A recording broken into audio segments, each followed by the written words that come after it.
the One Up Podcast. I am your host, El Caballo, aka Tony. Here's some of my nearest and dearest compadres. We got Pooch, Mateo, and Doe in the building. See that? He got all our names right this time. Hey, I'm on point, man. I'm on point. I'm on point today. I did a little bit of coffee, got up 3 times. I'm good to go. Good to go. You got up 3 times? I got up 3 times. 3 times today. I'm going to tell you why I got up 3 times. Because little man is now with us. The young prince, Luca Alexander Guzman, is now with us. We need to insert like some cheering. Oh my God. This man keeps his dad up. Yeah, congratulations, my brother. Oh, he's going to pick him up like Simba. Oh, chill. People get banned. He's picking him up. Circle of life. That's the insert right there. Yeah, look at him. I did not expect all of this. I didn't think he was actually going to pick him up. Yo, he has the little Jordan cap. He got a Jordan fit, man. He got the J fit. He got the J fit. Oh, my. Although he upset about the camera. Yeah, no, he was in his bed like, chilling, relaxing, comfortable. And then you got some big ass motherfucker trying to lift him up to show him off. Let the man sleep. Can you imagine how disorienting that must be? Just being picked up full body, all the lights, levitated, flashing, light. You're gonna tell this story later as like an alien abduction story. That shit might feel good to be like weightless, like somebody to just lift. Oh yeah, you think so? I feel like it'd be weird to just be full body picked up. I don't know. It might be a height thing with you, Mateo. Yeah. Gotta make sure I can see your face in the camera so that way, fatherly duties. I also got a dad shirt. You feel me? I saw that. I saw the dad shirt. Wifey made the dad shirt for me. That's awesome. Yeah, it's dope, man. Being a father, freaking it's an experience in the hospital if you've never had a kid. Are you a father now? Yeah. You only said that you only said that like 20 times in the text this week. I'm a father. Only for Pucho's attacks. That's it. I have to get it all out because Pucho's hit me with that 100 times. Anytime Tony gives me some bullshit, like, yo, why you didn't get on when you said you were gonna? I say, yo, I got a fucking daughter. I got a daughter. And I cannot wait. When he gets mad, he's like, yo, your daughter, that's an excuse for everything. It's like, nah, like, I gotta change diapers, gotta put her to bed, I gotta do this, I gotta make dinner. Like, there's duties that you need to do and shit. Duties. Yeah. Tony doesn't appreciate that. Maybe he does now. Maybe he's starting to understand. I understand that waking up 3 times in the middle of the night is a necessity, and so I might not be online at 8:30 sharp in the morning. Yeah, I got a son, my nigga. I got a son. It's crazy, I don't know. Man. I don't know, man. Crazy. Tony's already the worst about being on time out of any of us, so we'll see how this goes. It was the latest today, for sure. Mm-hmm. We were all chilling here, dude. I was the first one waiting. Here. I got a son, my nigga. I had to go and change his diaper, yo. There you go. I had to go and change his diaper. Anybody who got a problem with that could fuck off. Could go fuck right off. Look, I got a shot ready for this man to start drinking mid-show if he gets crazy. I want Doey to start using, yo, I'm a cat dad. I got a cat. Hey, what's up, baby? My cat I'm sick of all this fucking catnip. I got all these boxes so he can sit in. I'm a fucking cat dad, man. Don't judge me. You got all these boxes? You want to take them? No? Okay. He's chilling. Tony, mute yourself, man. The fuck? No, my wife just came in. All right, so anyways. Yeah. But yeah, having a child is amazing. Like the whole process was crazy. Like your nerves are shot, like you're just fucking tired sleeping on the hospital fucking couch. Like it was a roller coaster.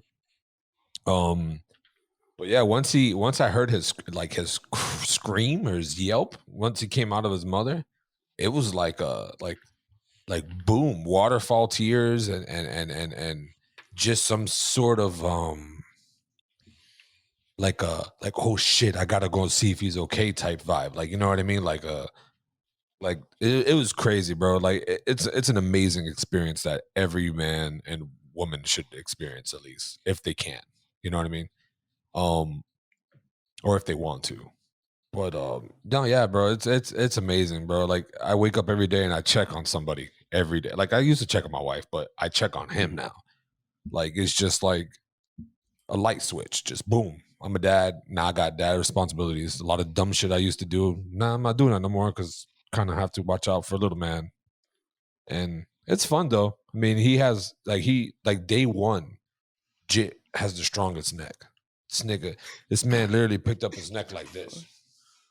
And then bopped that shit right on my chest. Got so the strongest neck. That man's already gonna be strong, right? Then he's long. King neck? Yeah, the neck is the most important muscle to have strength in, Pucho. You can turn real quick. Do a lot of things with your neck. I only do neck day now. I don't do any other weightlifting, just neck day. You know, a lot of people neglect neck day. It's one of the best things. No lie. It's important. Someone punches you in the face and you got a weak neck, your head is gonna just come right off your shoulders. What if somebody like a rock and sock and robot directly in the throat? Yo, wasn't there was a movie scene with someone punched somebody, he caught that with his neck. He like caught the fist with his neck or something like that. There was a movie scene. It was sounds like a Bollywood movie. No, man, it's hilarious though, bro. It's like and then like bringing him home, like he's finally home, it hits you again. You're like, fuck. Like I was just sitting on the couch with Emily and I'm just like, yo, we got a son. And then like yesterday, sitting on the couch, it's like, yo, it's literally gonna be a week. Matter of fact, it was a week since he was in your stomach. And it's like you look at him, it's like, how did you fit inside your mother? Like, how did this fit? You know what I mean? It's mind-blowing, bro. And shout out to all the moms out there, because y'all go through hell and back giving birth. Like I never knew how much your body just is affected by it and the recovery process. Like, it's ridiculous. Shout out to all the moms and for the dads that are out there helping them out through the whole process. Like, giving him life is amazing, and shout out to y'all. I can't do that enough. You know what I mean? Like, I would never ever take pain. If I'm hurting, I'll be like, pregnant females give birth. It's way harder than what I'm going through right now. Like I'm good. Like, cause it's crazy, bro. Like, contractions are a thing. Like, could you imagine getting stabbed every minute? And then like, that's crazy, bro. I don't think I could give birth, even if as a man. If we were able to, I don't think I'd be up for it. I'm like, I ain't no seahorse, nigga. You're talking like a what is that movie? Junior situation? What is that movie with Arnold and where he gives birth to a baby? Oh, was it that's Arnold right. Arnold and Danny DeVito? Danny DeVito, yeah. The shit was disgusting. So if you could be Arnold Schwarzenegger in that movie, you would pass. You would say, hell no. Nah, yeah, I wouldn't do it. But you get to be Arnold. I wouldn't do it at all. You do get to be Arnold. Big plus. That's big. He's classic Arnold, dude. He's buff, strong, ripped. Oh, this is so cute, bro. What was it? But no, yeah, bro. Like, the jit is up. Great eyes. Anything Tony does is cute. No, this is so cute. So how's your Call of Duty going compared to pre Luca? It's all right. Like, I most of the times he's with his mom, so I like, that's the times I should sleep, but I just go and game real quick. Or if I have him, I'll just put him in his bassinet and right in front of the TV, and I'll just watch it and try not to be like, all screaming and stuff. But I don't play as much. As of right now, I don't play as much, but yeah, that makes sense. It's the first like few years that are just kind of crazy busy, right? Maybe is our resident dad. I've once you get into some good routines, like, you could still play. Like, I found early on, I was able to continue to play games like at a regular amount, just because the baby sleeps so much. I would say I played more because the baby slept so much. I was off from work. They gave me I got 6 weeks paternity leave. So I was able to just chill at the crib getting paid for 6 weeks. That's phenomenal, dude. I was man. just, yeah, I know. I was just watching my kid just sleep, and I was like, Let me beat Uncharted. Oh, let me play this other game and this game and this game. And I was just fucking shit up, you know. I was watching mad movies, waking up in the middle of the night, you know, having to fucking because the recommendation, right, is that like you feed your kid and then you gotta hold them upright for 30 minutes. There's a long fucking time. Like you don't realize how long 30 minutes is at fucking 3:40 in the morning when you're dead fucking tired and you gotta sit there like a dick for 30 minutes holding a kid. And it's like, yo, you start putting all types of shit. I watched everything that you could imagine. I was watching all types of TV shows, a bunch of different movies, all that shit. Lisi watched every single episode of Wild 'N Out, the fucking weird, the show. What is it called, Wild 'N Out? Yeah, it's called Wild 'N Out with Nick Cannon. Yeah. I don't know. A prank show? What the fuck is that? It's like a comedy show. Like everybody like disses each other and shit. I'm not interested in this at all. But she says she doesn't like it, but she watched every single episode. And her and Emily went to a fucking show. And then they went to a live show. She don't like it though. But she doesn't like the show. It's like Kitchen Nightmares. I don't know why I watched that entire I love that shit. I love it, but I hate it at the same. It's the same show every single episode. They have a formula, a format, and it's just the same. It's the same thing over and over. But there are some real classic gems in there. Everyone wants to be Gordon Ramsay now too, man. Everyone just gets angry and yells. You watch that show Bar Rescue? It's just fucking bar Gordon Ramsay. I don't really fuck with that too much. I like Gordon Ramsay shit, bro. You fucking twat. It's like, yo, it's what he says. He says that to almost everybody. Are you a fucking idiot? I love that, man. No homo. What is that meme man. That he's put the 2 slices of bread on the side of the girl's head? He's like, what are you? An idiot sandwich? I do not like that guy. He might be a good cook or chef, whatever the fuck. Good for him. I just don't think you need to be an asshole to people like that. He does perpetuate that whole like you got to be an asshole to be a cook, like that, because that's like the stereotype, right? And now everyone thinks that's what you're supposed to do. I like it. I think it's it funny. must be like a chef's code. Once you get to the top, they're like you got to be a pompous prick to everyone. It's like the new guy. You breaking in the new guy. You know what I mean? Like pretentious as hell. Yeah. Honestly, I think that's good. But Mateo, how was your weekend? How was your weekend? Anything crazy good? Other like than this current weekend or the weekend before? Because we're in this weird time loop right now, right? Oh, last weekend, man. I went to Shreveport with a bunch of buddies. We're all vaccinated. I figured why the fuck not? Man, that place, the Wild West, dude. It's fucking weird. I had not been around that many people and strangers at that in so damn long. Man, those old timers there, they don't give a fuck, dude. Like they were like, you have to wear your mask when you're not sitting at a table, and they were like, nope, I'm just not going to wear a mask. I'm just going to walk around. You know what's crazy too? My wife went to Target, and now that Target doesn't have that mask policy, everybody doesn't have a mask. I'm like, yo, what a bunch of dicks, yo. Like none of y'all getting vaccinated. It's fucking dicks. Yep. Don't worry. This is why it's important to have rules. A lot of people make it seem like, oh, you'll make a rule and no one's gonna follow it and blah blah blah. Like people will wear masks if they want to wear masks, if they don't want to, blah. Like they'll say shit like that. But as soon as you put a rule, you gotta wear a mask to come into my store, everybody has masks. As soon as you take the rule away, nobody got mask in there. It's like, well, that shit was doing something. Like. You know what people forget about the mask too is the mask is not to protect you. Like all these people get hung up on like, well, the mask doesn't stop me from getting COVID. It's like, yeah, you got to hope that other people are going to like wear their fucking mask and protect you from their like people are stupid, man. People are real dumb. Yeah. But yeah, so it was a Wild West out there. We had a good time. I'm not super concerned. I'm obviously not going to give it another like week or two before I go and see any people in my life that are like immunocompromised or not vaccinated or anything like that, just to do like a mini kind of quarantine after a trip like that. We had a good time though. I mostly lost. I definitely came back behind, but like I figure when you're going gambling, you set like your money aside, you take your like $800, $500 or whatever, And you're like, this money is just entertainment money. This money's not coming back with me. If it does, cool. Yep. But it's probably not going to come back with me. And that's the way it did work. I brought back some of the cash that I left. That's what you got to do. And then what you got to do also is more important. The key, almost the most important thing you do when you go to a casino: do not take out your card or go to the ATM. Do not do that. Do not tell yourself, "Oh, this next flip," because that next flip is 50 flips, and now you're in the hole for 5 G's.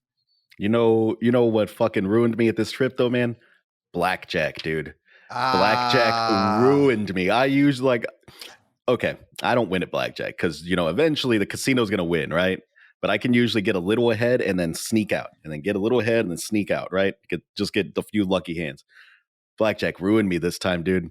Blackjack destroyed me. I think I lost like $300 like playing blackjack this time. I got one blackjack the entire time I was there, and I got dealt probably about 5,000 12s and 14s on the flop. The worst. And when we were actually playing at the table, because I played like the robo blackjack where it's got like this, it's crazy. It's got like this big screen with like a robotic dealer. And then we played that one for a bit because it was $5, like $5 minimum. And we're like, was that game cool. Like with multiple people in the game though? Mm-hmm. But that one's screwed up though because everyone has their own individual deck. Oh, why? Yeah, it's crazy stuff. It's everyone's got their own infinite deck or something like that. So that one's weird to try to take any kind of normal blackjack logic to. But even at the table, dude, I'd get dealt a 12. Our dealer would get dealt like an 8, and they would take 6 cards and hit a 21. Never seen it in my life before. But that dealer was doing some like voodoo magic on us. Yeah, that's fucking sucks, bro. When you're playing blackjack, the best thing you could do is go to those like full tables, like because like the dealer always plays after you, and the dealer when they're sitting at the table, right, and they're playing against, it's really the dealer against 5 people at once. It's really blackjack, right? Mm-hmm. So even if one guy wins, the dealer's banking on beating the other 4 guys, and that's how he's gonna win his money, So when you're playing with a lot of people, it just increases your chances of winning. Just getting those numbers that the dealer's like, okay, this isn't even worth trying to beat him because I still think I could beat the other 4 guys, and stuff like that. Like those are like the little ways where you could like win a little bit in blackjack. But even then, man, they just fuck you up. It's not fair. It's just not a fair game. Man, dude, there was this guy that Adam was playing next to one morning. This dude's dropping like $1,000, $500 per hand. Dude, that's just playing sick. Some serious cash. We left the table, and Adam was like, "Did you see his watch?" I was like, "No, man, I don't pay attention to people's watches." He's like, that was at least a $50,000 watch that dude's wearing over there. That's crazy. Crazy stuff. Crazy. I made some money on craps. Still don't quite feel confident playing craps, but I made some money on craps. How do you play that? That's the one you throw the dice on the table, right? Yeah, there's just there's the built-in bets that you can do to just kind of like keep your money flowing, and then there's like come bets you can do, and you can bet on numbers individually, and then you can bet on the odds. Craps is complicated. I don't quite understand all the bets on the table. There's just some that I'm like, I don't know what that means, so I'm just not going to put any money on it. It's also weird because at least from what I've seen in like movies, again, I've never played craps myself, but it'd be looking like everybody could bet on somebody else's dice roll. So someone comes and throws the dice and everybody gets happy. You're like, all right, cool. I don't fucking understand what's going on. It's a game where everyone can win. Like everyone's winning all at once. But it's a game that can get away from you real quick because like you start getting these bets out and you start winning some money on some bets while they're rolling. And then next thing you know, you've got like $60 on the table, even on like a $5 table. And then they roll 7 and it's like, whoop, all that money's gone. It's my first gambling experience was on a cruise with Pucho. And it was a Carnival cruise line. And that was the first time I ever gambled like on a table and shit like that. And we were playing roulette. But so I love the roulette. I don't know. I just love that shit, right?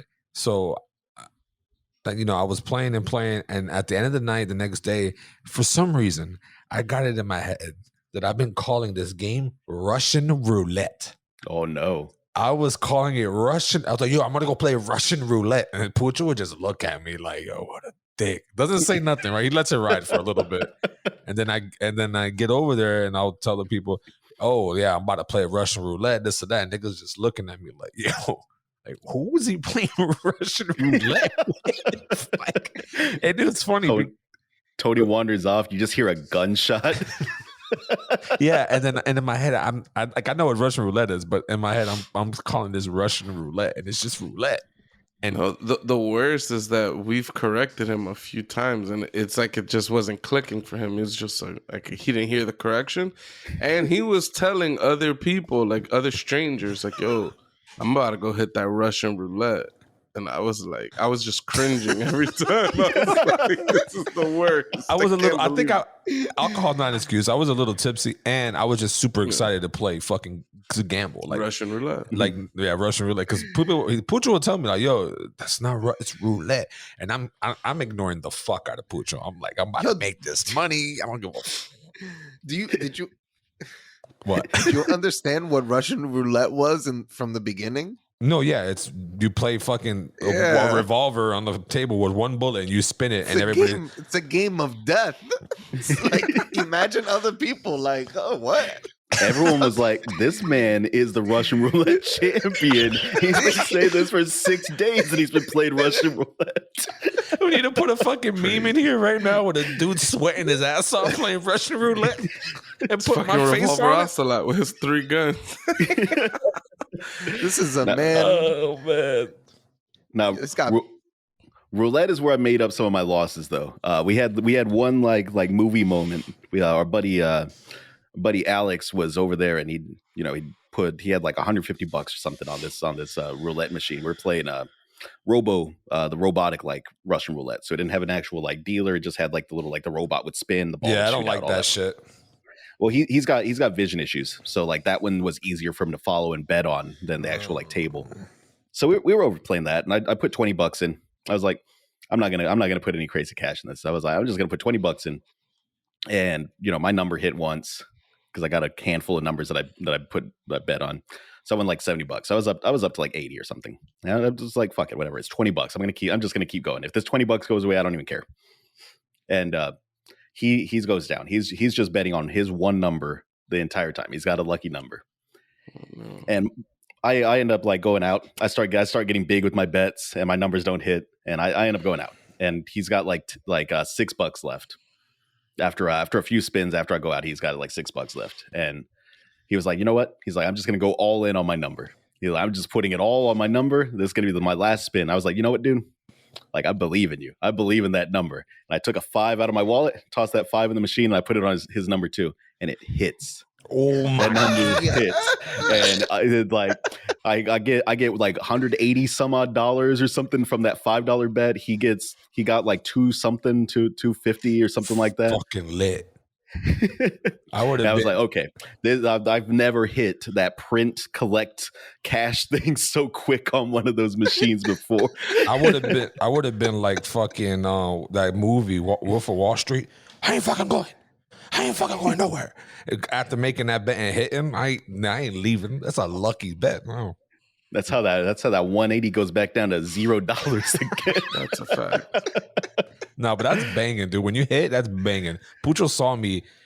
Pucho actually helped me because when I was playing roulette, I would only do the colors, black and red, and I would be hitting.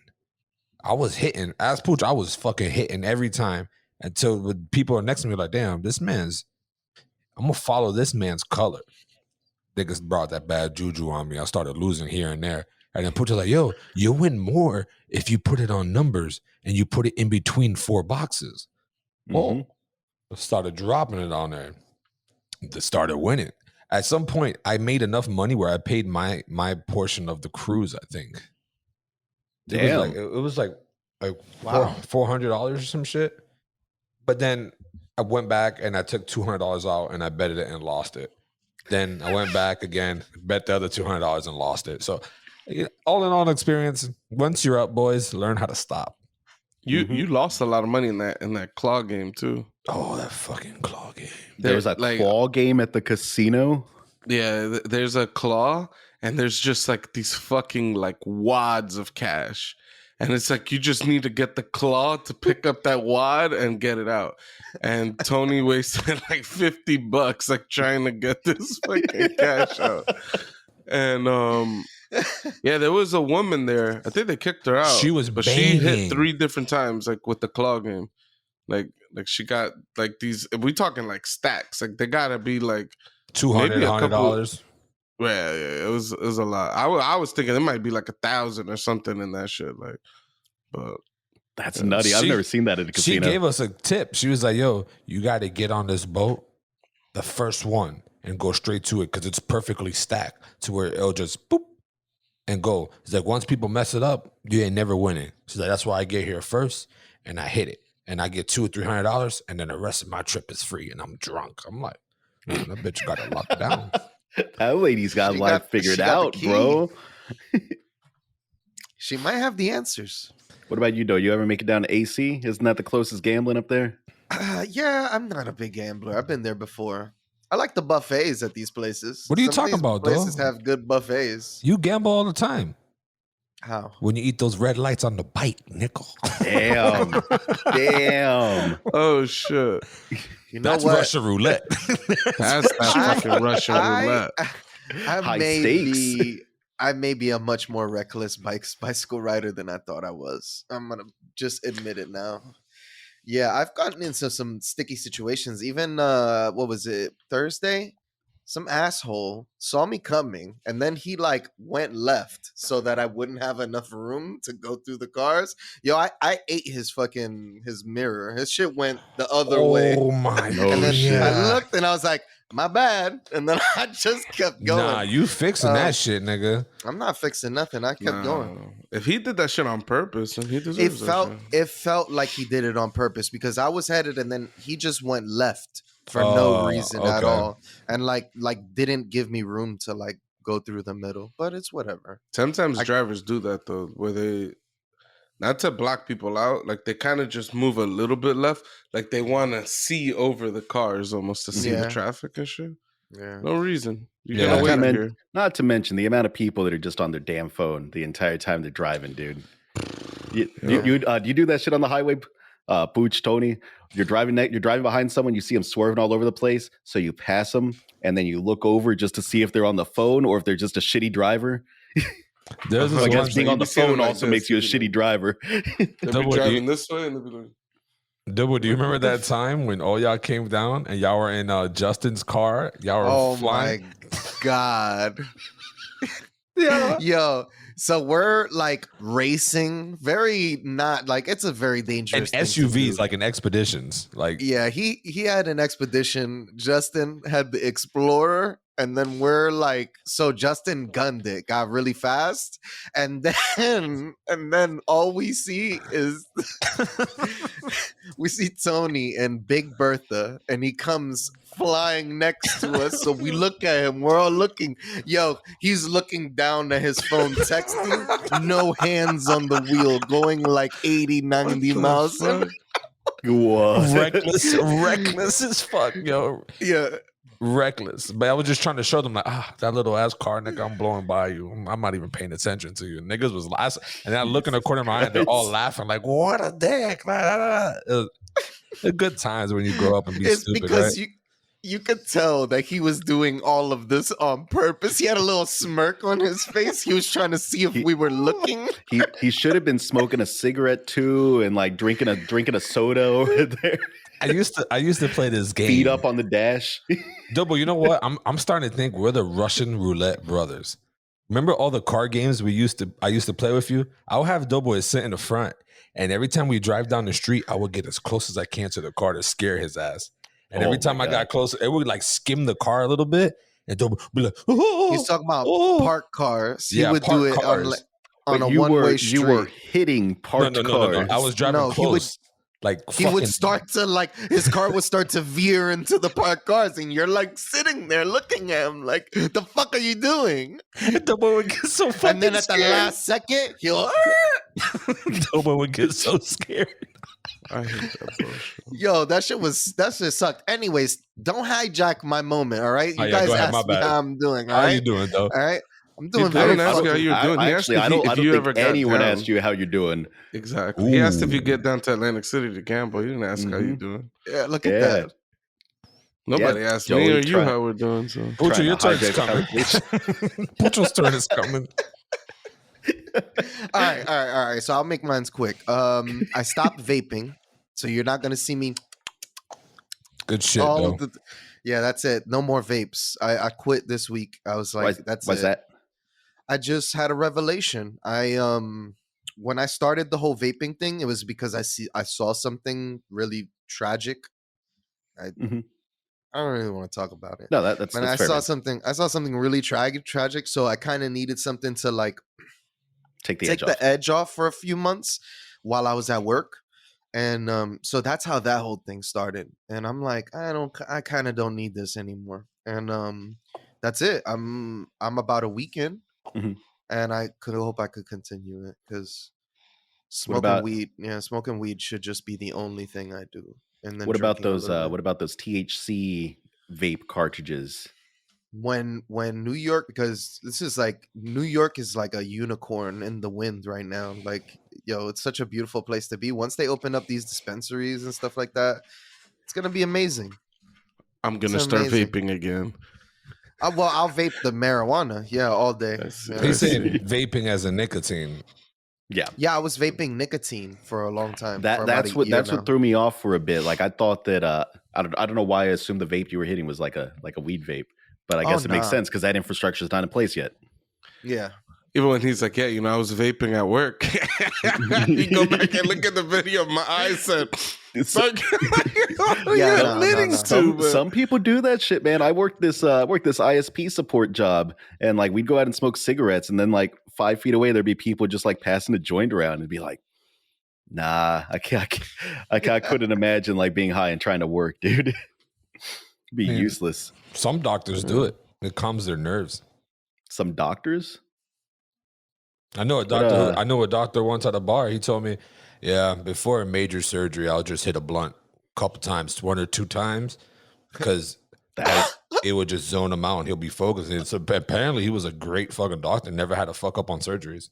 Man, that seems dangerous as fuck. Oh yeah, imagine you're falling asleep, the anesthesia's hitting, and your doctor's like, "I just hit a blunt before." You're like, "No." And the doctor's like, "Nurse, I need 500 cc's of water in my mouth. I got that cotton mouth going on." 500 cc's. Give me 100 cc's of hot Cheetos right now. What about you, Pooch? How's your weekend? Wait, I'm not done. I thought you was done. My bad. Don't. That's not cool. Luca, sorry. Go ahead, though. All right, I played an amazing game called Resident Evil 7. I had a lot of fun playing it. And the DLC is fun, too, because you can play a version of 21 Blackjack, but your fingers are the bets. Oh, shit. You got to jump your fingers off. I remember that. Yeah. Yeah, and then, so it has a lot of cool like DLC, like there's small versions of the main game. There's some what we were playing the other day, Pucho. What does that remind you of? It's like the clues, like you're trapped in a room and an escape room. It's like an escape room. Oh, escape room. So like they have some DLC like that, and I've seen people play that one. That one looked good, man. It looked creepy. That lady keeps coming in and yelling at you and trying to feed you gross stuff. Yep. Yeah, that's exactly the one I'm talking about. I'd pay money to play a full game. Like when I was a kid, right? We used to play a lot of Flash games, and there were a lot of those like escape this room, and it's really like you're just like clicking a bunch of pixels on the screen to figure out, oh yeah, this pixel right here opens a secret compartment in the wall, and then there's this item that you use over here, and you use all these items to like escape the room. Those games weren't that great, but like the concept is cool. Like, the little puzzles, things like that. And that Resident Evil game or DLC is like basically the exact same thing, but in a way creepier format and all of that. And I don't know. I personally enjoy that type of shit. I would pay to play a game like that. That was just like a bunch of little vignettes, as Doey loves to say. They're like those point and click adventure games. Like big shout out to Guybrush Threepwood from Escape from Monkey Island. Never played that one? No, that was a weird one. It's a classic. That was a LucasArts game, right? Or some shit like that. I remember that. I had that one. I had Maniac Mansion. The one I had the version 2. I still have the version where you could actually put the gerbil or the hamster or whatever into the microwave and explode it. Oh my god! They banned that one on NES. They released a different version afterwards where you couldn't nuke that rodent.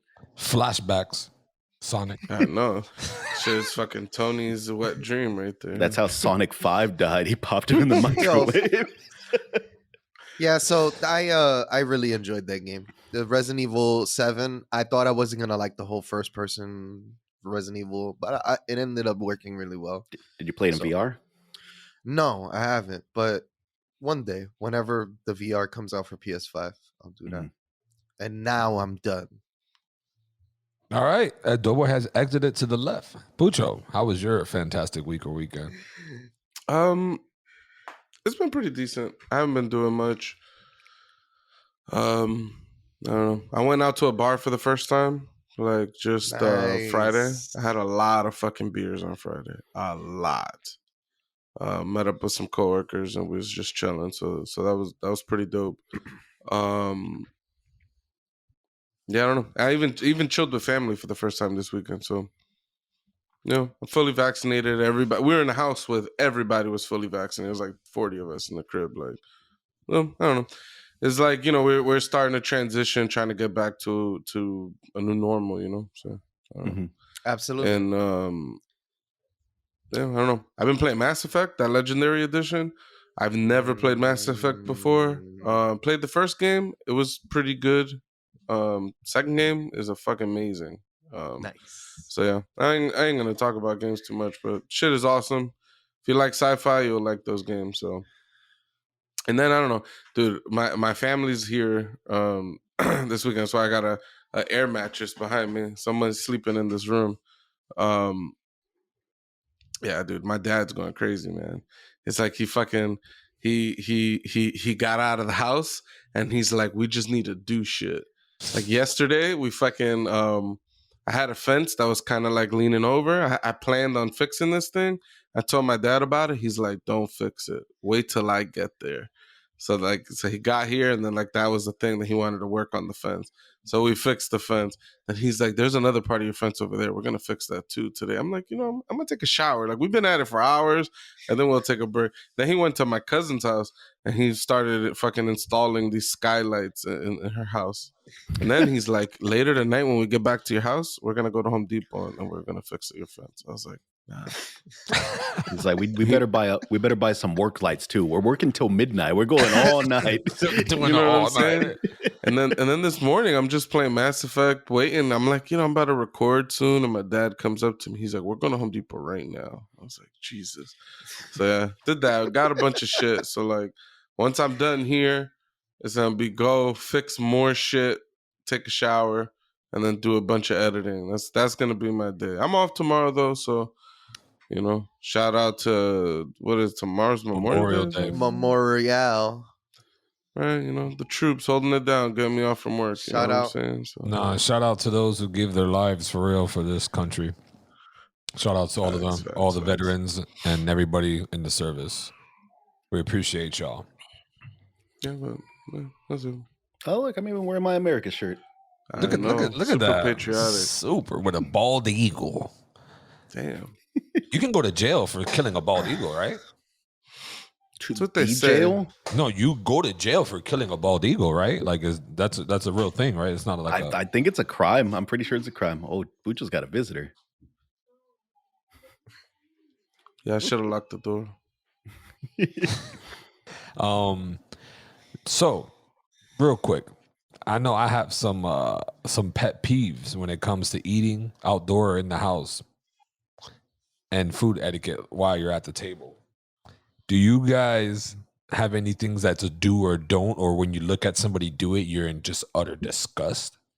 I think that I am probably prone to chewing with my mouth open sometimes. Ew. I think it happens sometimes, especially like being alone for the past year and like COVID isolation. I feel like it's probably gotten worse. Yeah, you think so? I don't have anyone calling me out on it, so I'm just chewing like a cow, man, just mouth open. Yeah, food flying everywhere.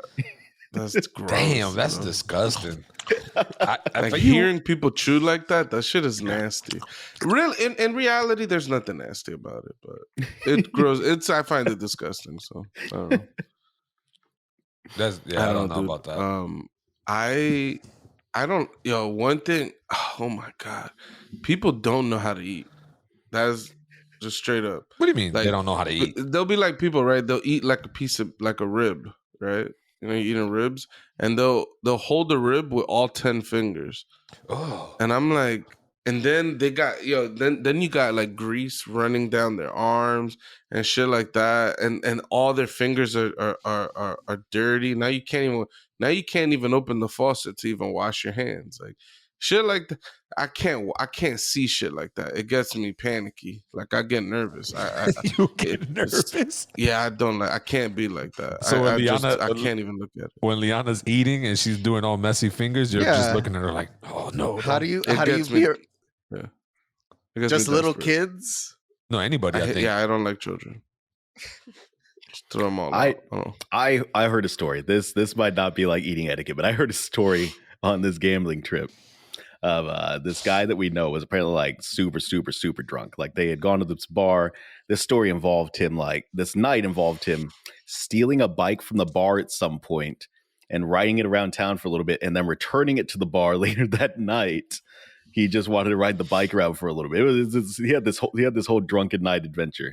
Yo, I'd be so fucking pissed if somebody did that. But you don't notice because your bike a little bit. Well, your bike, they could have actually returned like run down on battery too.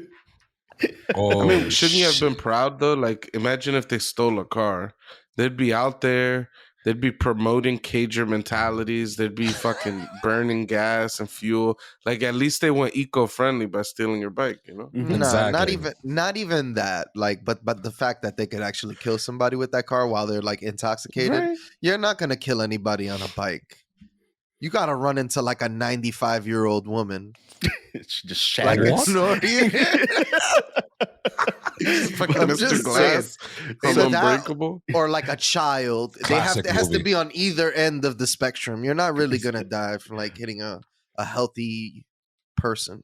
So this dude's drunken night though also involved him like lying on the floor under this like kitchen table, and there was a child eating chicken nuggets at the table and eating like a child and like dropping like chicken nuggets and whatnot. And he was complaining about being hungry. And so I was like, there's perfectly good chicken nuggets on the ground. And this man ate them. He ate some of those chicken nuggets on the ground. And it's one of the most disgusting things I've ever heard in my life. Sorry, where is he that he's under a table with a child eating chicken nuggets? I don't know the full context of the story. I got bits and pieces of it. There was some drinking this weekend. I'm hoping it's like a friend's house or something. I'm pretty sure it was a friend's house. I don't think it was like a random child at a restaurant or something. He's just over there under the table sprawled out. Eating chicken nuggets. Fucking the greasy restaurant floor. The dino nuggets. I think what you gonna say something though?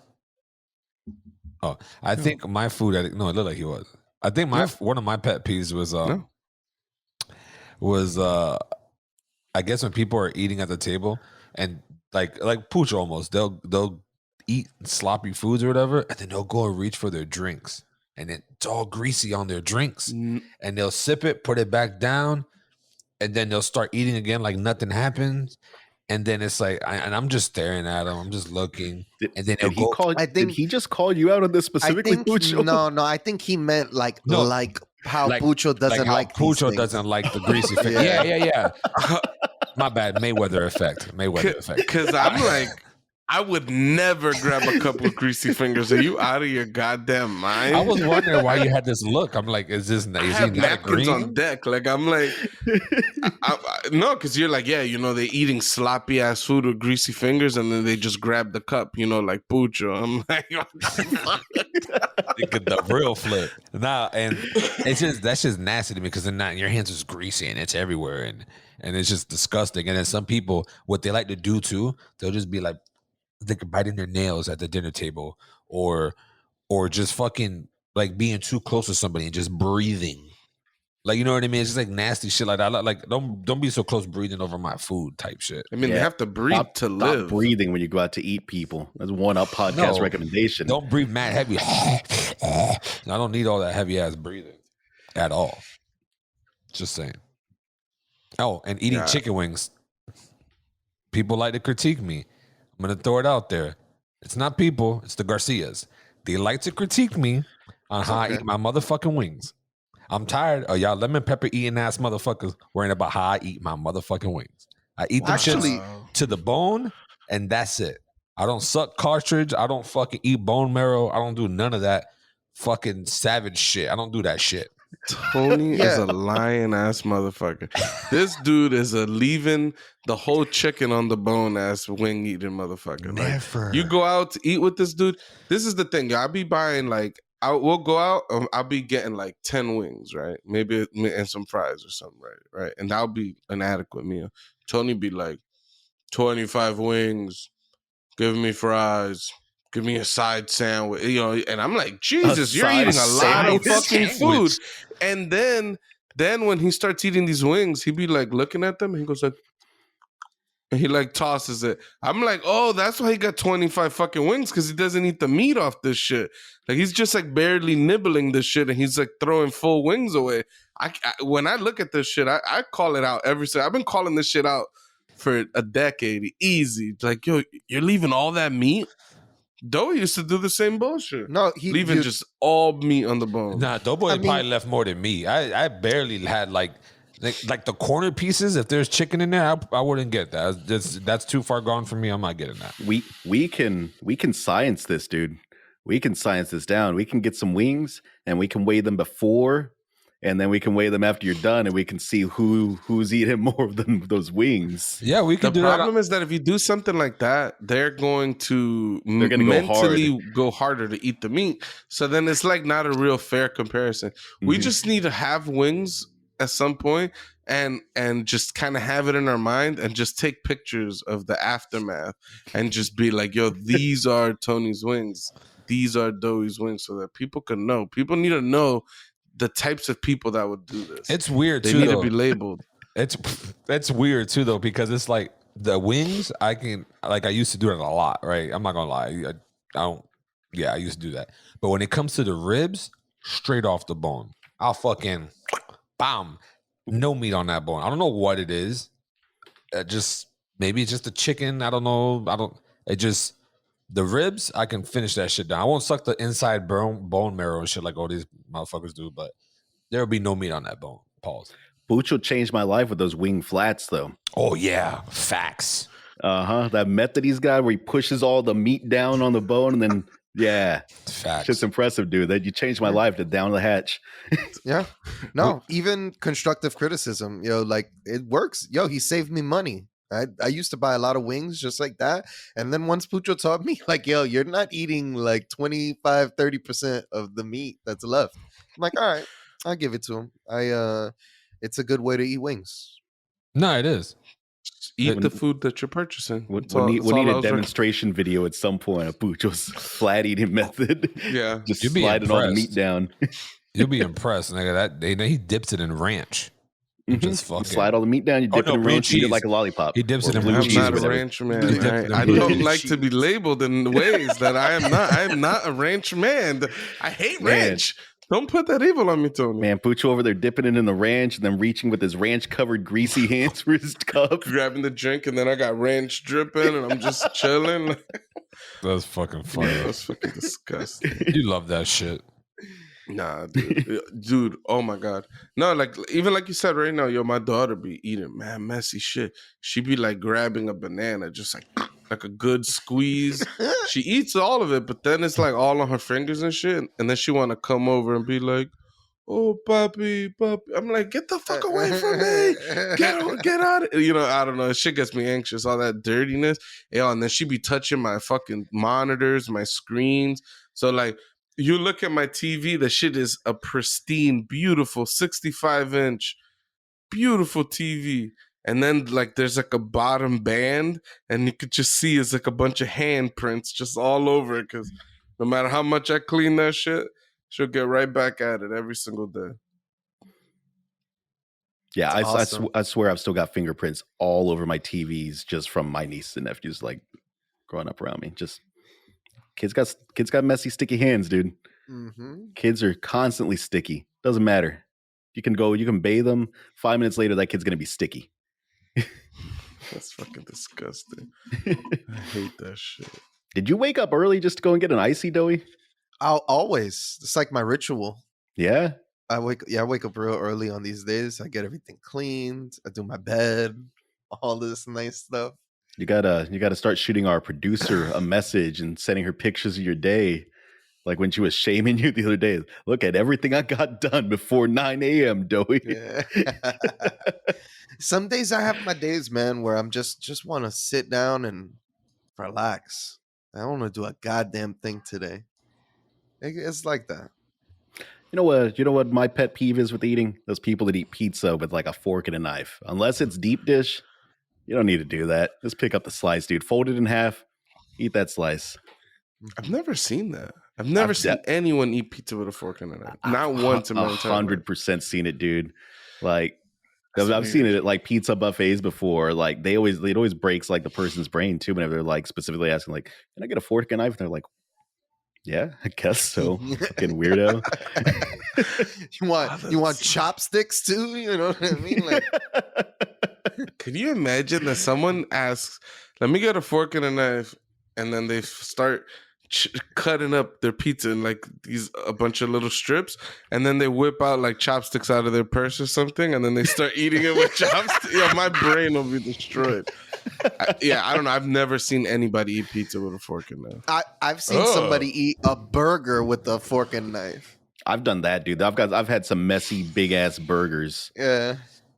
No, the whole point of that is it's a hamburger. Use your hand. Man, we'll tell these restaurants that, man. Sometimes these restaurants overload it with nonsense, and then the bun gets drippy and soggy. Listen, you don't want to pick that shit up. I'm gonna show you. Hold on, right? You get a burger. Did you hear what Tony just said? It's a hamburger. A hamburger, yeah. I said hand because you're gonna use your hand to eat that burger. I was gonna ignore it.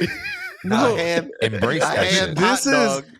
There's a list of items that we have, running items, where we're getting very close to proving that Tony is an alien inside of a human body, like he's wearing a human like a meat bag, and he's just acting as a human, but he doesn't really like. He just thought it was a hamburger because you eat it with your hands.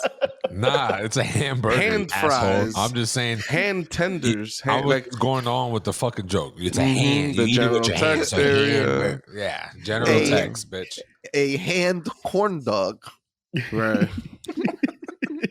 How about that for a hand, bitch? But nah, bro, burgers like the hangover burgers with the fried egg on top or whatever, bro. You grab that shit and you gotta like pinch the back. Right, you pinch the back of the bun where the burger's at. So if the liquids go, it kind of just sits. But the sides is the issue, right? So what you do, you take a small bite from the side, right? Then you go back to the middle. Now you got a cone-shaped type hole there. So now it's just like a reservoir. It sits there. So all the juices are right there. And then you just go to town on that bad boy.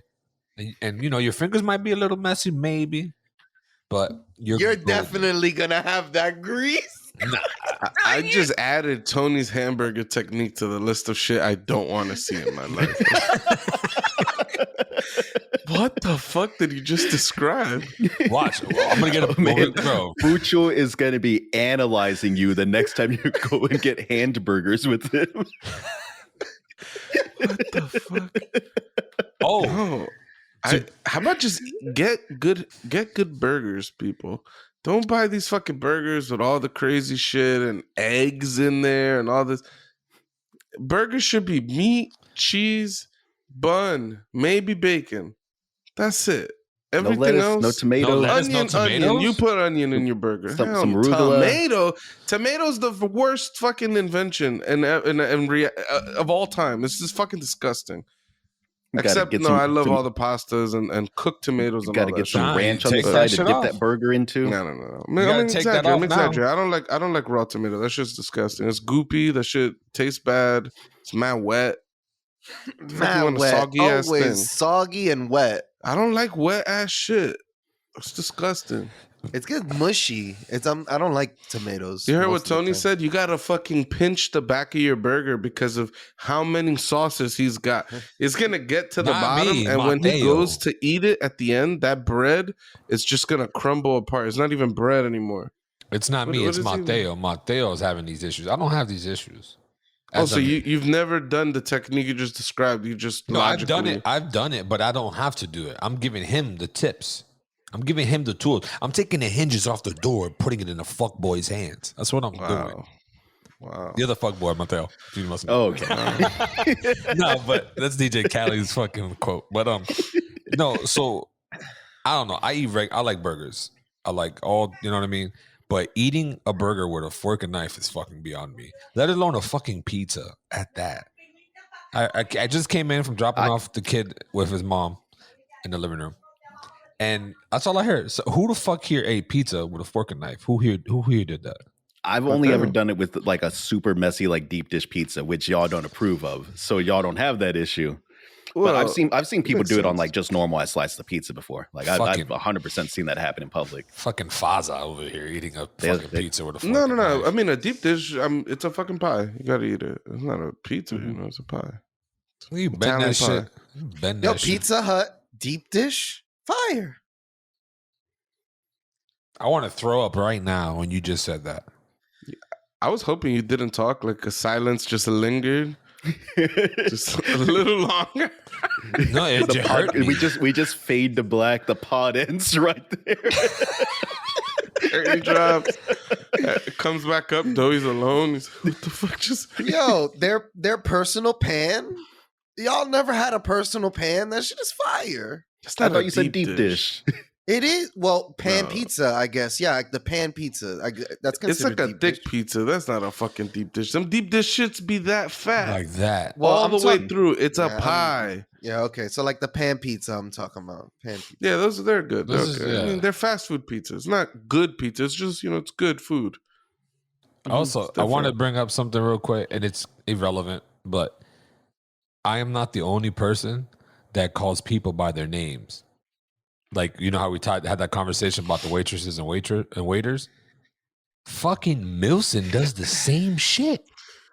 We was at Publix, and I was going to say thank you to the lady, and I looked for her name, and Milson beat me to the punch. He said her name and everything. I was like, he does this shit too?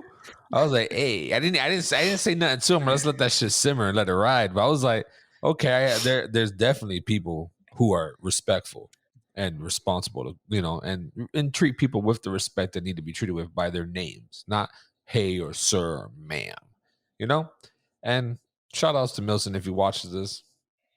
We're both 80s babies, and 80s babies are cut differently. That's it. Mm-hmm. That's all I'm saying. These two really want to prove they know how to read. That's all it is. Just know where they're reading name tags all day. What's her name tag? Oh, Jessica, can I get a soda, please?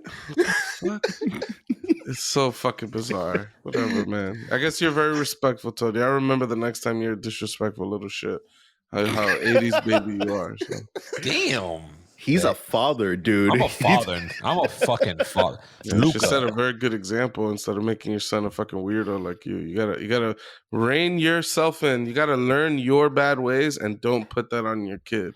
Calling people by their names on their name tag, this shit's kind of weird. It might be, but it's respectful. Yeah, nobody said it's not respectful. That's never been the topic of conversation. All we've ever said is the shit is weird. It's different. I'm different. We cut and different. when you do that, a lot of these employees, these workers, they be a little uncomfortable. They be like, oh shit. Is it weird that I could name like 10 people that work at Chipotle by name? Yo, when are you gonna get the fucking Chipotle name right? There's a fucking L. Chipotle. Like fucking Jesus Christ, though. No, I mean it's not weird. You've been going there for like 2 years. Yeah, facts. And you tip these guys. You probably paid half their salary. I haven't tipped in months. Okay, They shine up that tip jar whenever they see Joey walking towards them. Yo, they get mad happy when they see dope pull up. They're like, "Oh, we about to get paid." They only work there for Dope's tip, nigga. They don't work for their It's one nigga comes around. Tips. Tip Central out here. Dope's the tip master at this point. Oh man. But anyways, yeah. Sorry for the little fucking side story, but also, do you guys think that when you do good deeds, that you should record it and I guess put it out there? Like, do you see that as a good deed, or that's just clout? Like, you're trying to show everybody, like, oh look, I'm always helping. Every single good deed that I do goes right on my Insta. If you go to my Insta right now, you'll see every good thing I've ever done in my life. I just I kind of don't get why there's such a negative connotation to doing good deeds and recording them. I'm like, yo, we have an internet that's full of these world star people getting beat till they're blacked out on the ground. Like, yo, all of these things are like, we have all this is so entertaining. How come helping people can't be like entertaining? Like, think about it. If there was a trend that started where it's like one person helping the next person that needs help, and that this thing became a trend, it would just have like a net positive on society, like just all together, just because other people, it's a trend to be nice to other people. But instead it's like we have all these shitty trends where we fucking grab the ice cream by the top, and we have all these stupid fucking trends doing shitty things to other people, and those things are the popular things. And then for some reason giving somebody food or like throwing them $100 and recording it is like I don't know, it's cringy. I don't know what to call it. I think it's if you're being sincere, like, why record it? Like, look at Jay-Z, right? I'm a perfect example. Jay-Z done helped plenty of motherfuckers out, right? No one never knows about it until someone actually searches or find out the things. So it's like, I'm the same way. Like, if I'm gonna help somebody, I'm not gonna record it. Like, if like for example, Pucho fucking needed help, and I go over there and I'm recording. Yeah, I just bought this nigga a tire or something because, you know, helping him out. That to me seems a little weird. It's like, yo, why? Like, no one really needs to know like you're doing something good. Just do it at a kind of like, why are you recording it? You know what I mean? It's weird. Or giving homeless people food and stuff. Like, why would I record that? Like, you know what I mean? Like, I ain't gonna do that. Yeah, the second you put something on a social media platform, whether your heart is or isn't in the right place, it's going to get causing to question your motives. Mm-hmm. Like, are you trying to go viral because you gave this homeless man $5? Fuck out of here. But yeah. Why is there such a negative connotation if other people do it from food? They're trying to go viral from the food that they're eating. They're trying to go viral from the places they travel. That's different. That's those people suck too, though. Like, content creators in general are a scourge on society. No one gives a fuck about your Oh wait.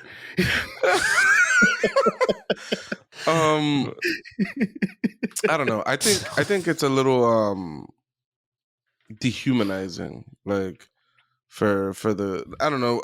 I've watched a few of those videos where, like, you know, there's like a homeless guy and they're being recorded like opening like Amazon packages that got delivered to them, and it's like shoes, and then seeing how emotional they get and things like that. Like, there's an aspect to it that's like beautiful. Like, you're happy for this person, you know, that they're happy about something, but it's also like you're capturing, you know, these moments in people's lives that are, you know, I don't know, maybe a little too intimate to be sharing with the whole world, you know.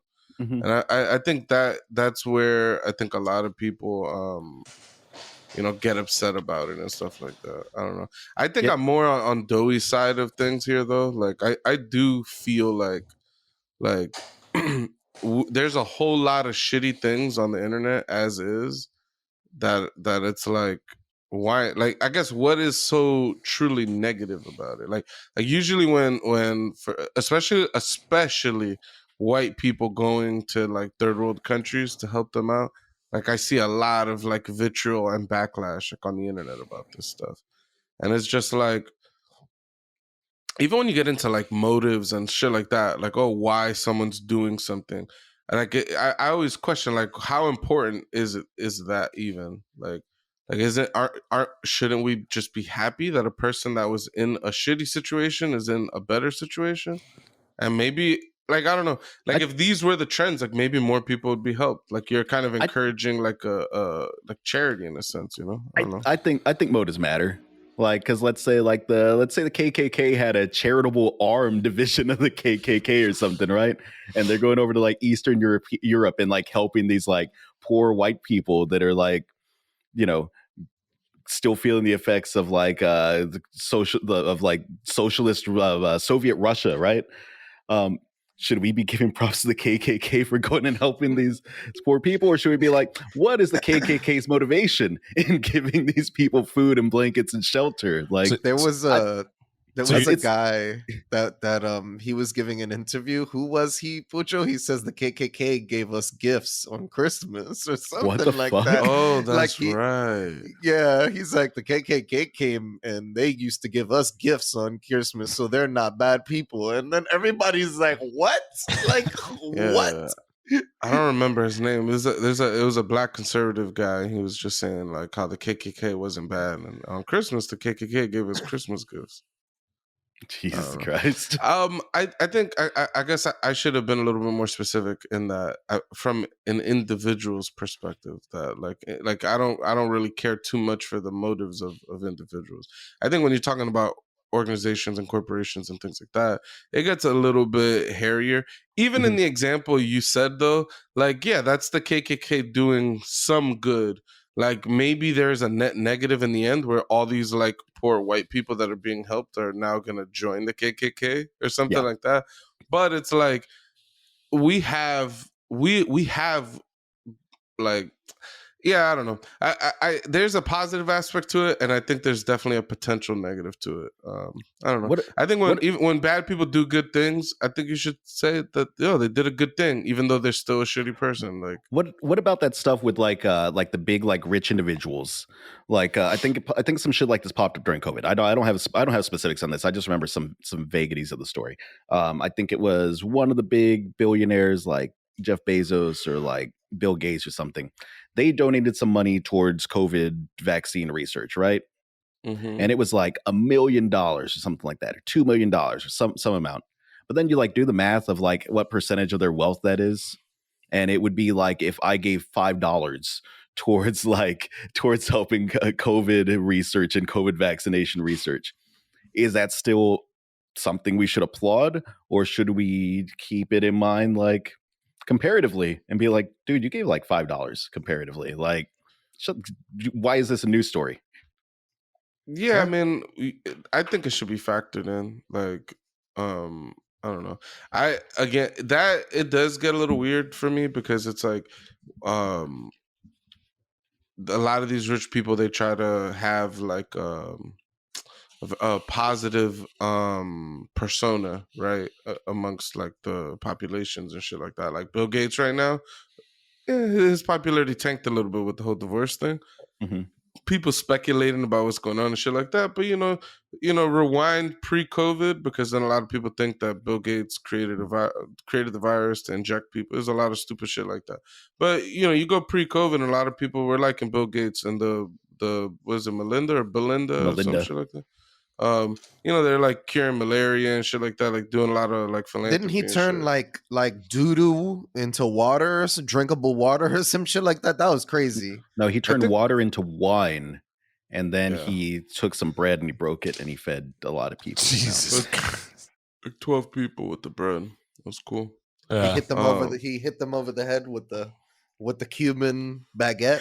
Then he went and wrecked that place where they were set up and selling stuff at the temple or whatever.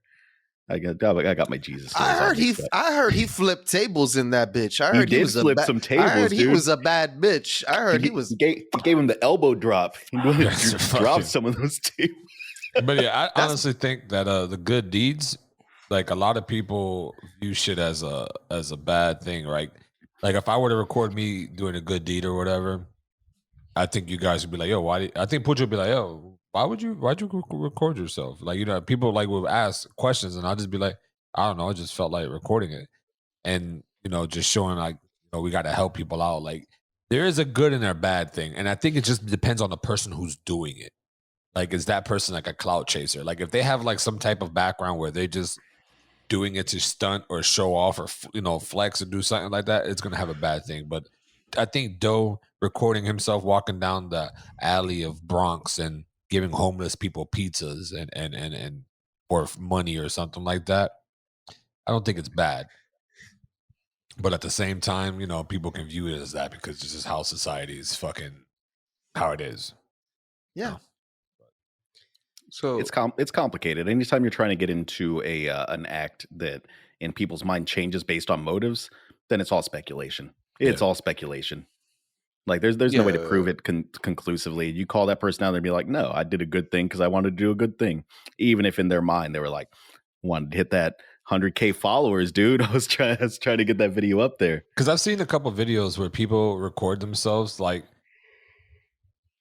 these group of kids from Canada or whatever, the Neck Boys is what they call them. I found them on YouTube and they're just young kids partying and drinking, doing a lot of stupid shit. But there's this one kid named Steve, and he found like a fan. He recorded this whole thing.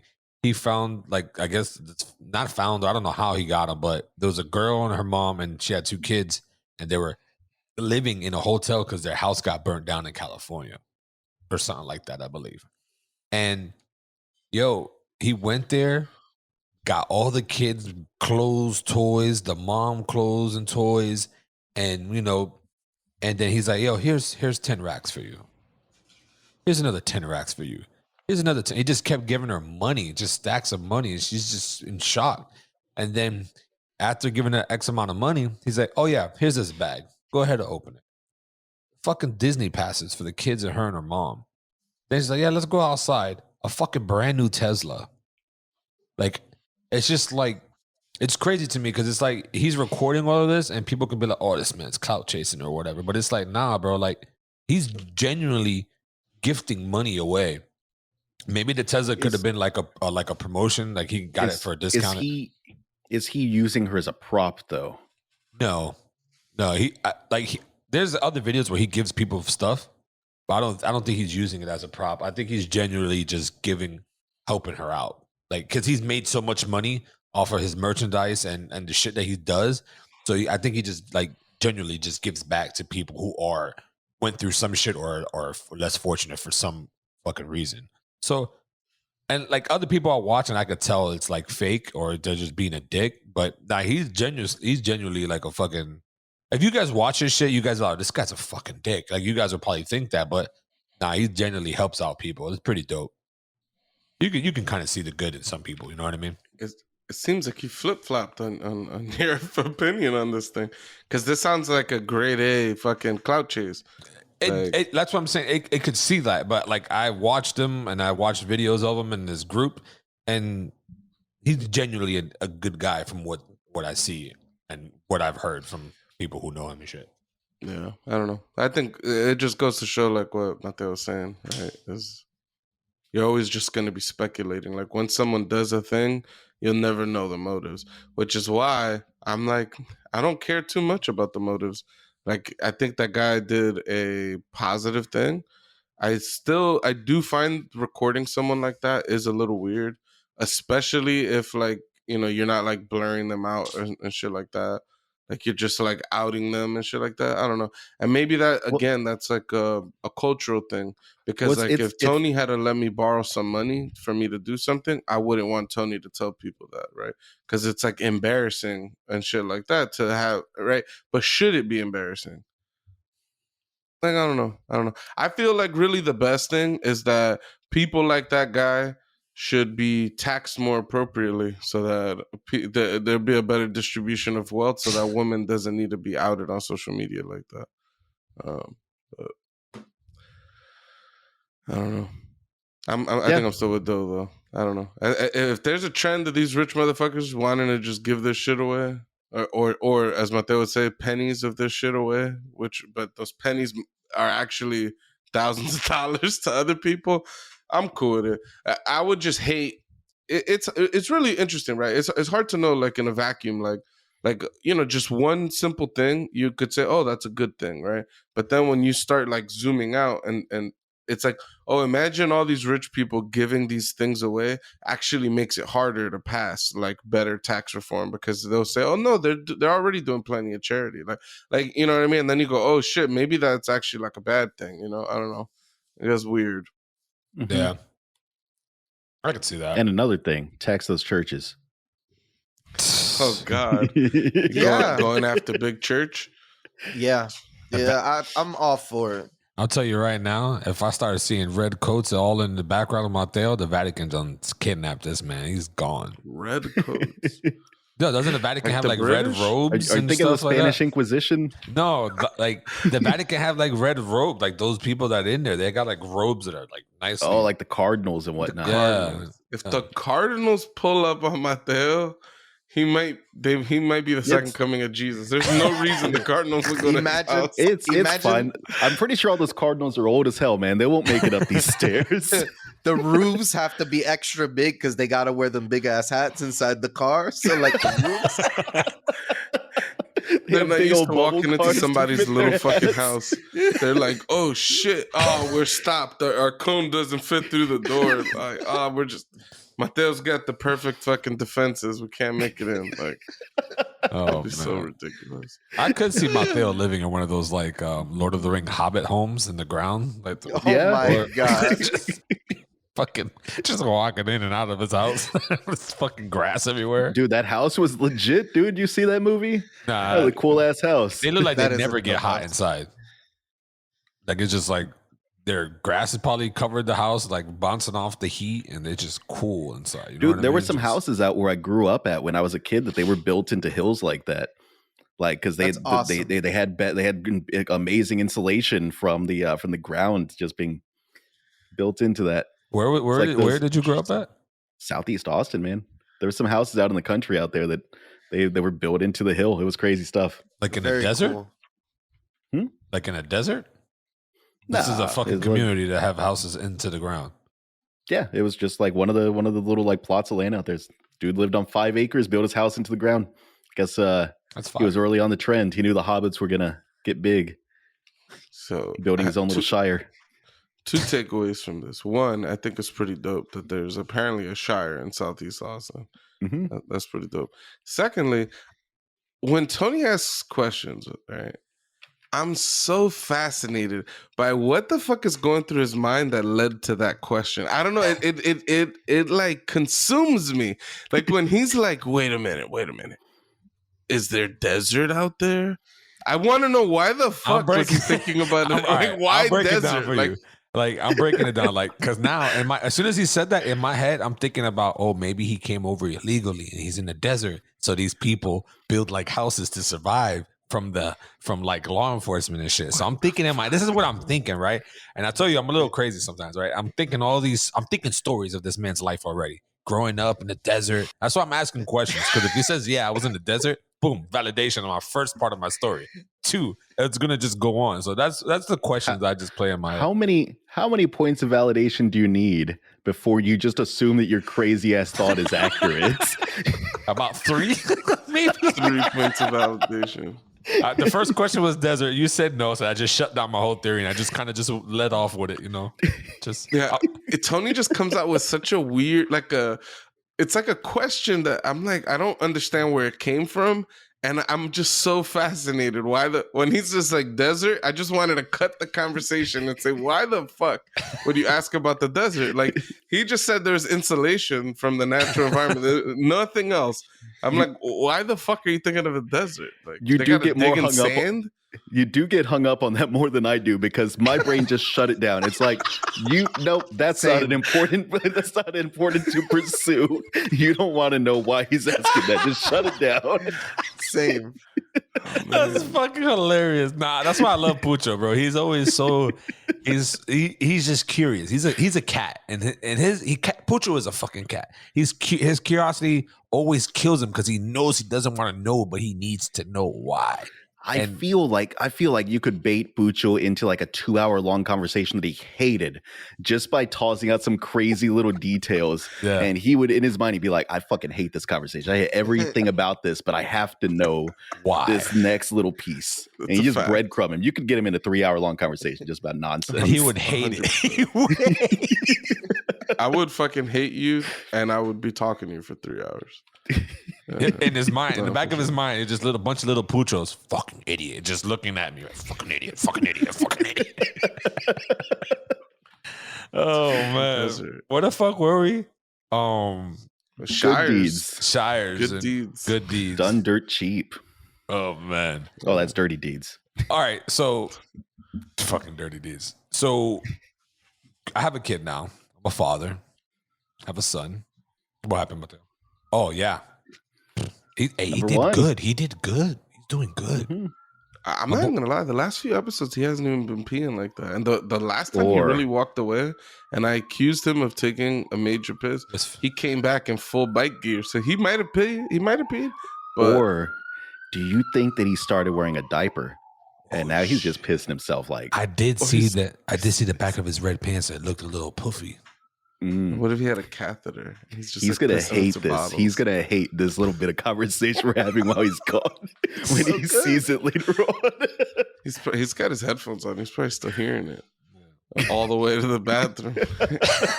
Can't defend himself. No, he's doing good though. Man. I mean, our boy's growing up, man. He's growing up. Boy, our little boy, our little David. I'm the youngest. All right, dude, you're the youngest. Oh yeah, you are the youngest. Little ass jit. Little ass jit. Is that disrespectful to call someone a jit? 100%. Yeah, I don't. It's a little ass kid, bro. Like a jitterbug. That's where the word comes from. I've never heard that. Some Florida shit. Yeah, it's a southern slang to say a kid, pretty much. A kid. But then it's like, it's like, I don't know, when somebody calls you a kid or boy or something like that, it's like, it's like a sign of disrespect. You know what I mean? Like, I'm a grown ass man, but you calling me a little boy for it. Like, yeah, or in the garage they call you a little boy out with your boys. You just get mad. What? You don't remember that time when that girl called Mateo a boy? Oh, that's my God! Yeah, that's a different. That's a whole story. That's a southern thing too. That I wonder why. What water bottle is that though?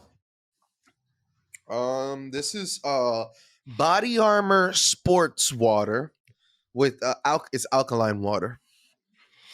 Body Armor makes water. Now that's interesting. It was on sale at CVS, so it was 2 for $5. So I got them. Y'all ever tried that black water? Oh yeah, Emily got me that shit. That shit's so weird. I don't know how I feel about it. It tastes fine, but it feels weird just drinking there's like a little water taste that's just to like it. black. There's a little taste to it. That shit's don't do it. Don't do it. It's like that stupid fucking commercial you see on the YouTube videos where the guy he put some bullshit in there. It looks like he's drinking like a diarrhea shit, but he says, "I'm drinking mud. This is mud." Oh, I've seen that shit advertised. Yeah. Fuck. You good though? It's mud. People always ask me, "What the fuck is in your cup?" I say, "It's mud." I hope that's what that helped a lot. I hope that's what they say on the actual TV advertisement. Ask me, "What the fuck are you drinking, you fucking idiot?" I tell them it's mud.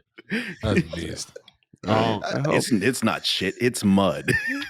What was I saying before the dough experience? You said I have a kid now. Oh, yeah, I'm a father. I have a son. Pucho has a daughter. He's a father. You guys he's a cat owner and you own guitars. And he's got a lot of nieces and nephews. Man. And a lot of nieces and nephews. Yeah. Do you guys think, like, if my kid plays sports, right, and he wins, do you think participation trophies should be handed out to all the other kids? I think it depends. I think that it is important to build up kids' self-esteem and self-worth. I do think at a certain level, like once you get to like, I don't know, was it still called UIL as far as like the sports? I'm not sure the yet. competition. I think in Texas it's called like the UIL like sports. Where I don't know. I forget whatever the sports thing is.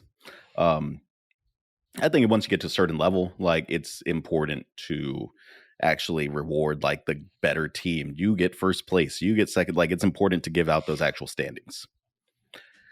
But I don't think there's anything wrong with celebrating people just willing to try something and maybe fail at it. I personally think that when it comes to participation trophies, I'm good. My son, if he were to lose, I'll be like, listen, son, there's winners and then there's losers.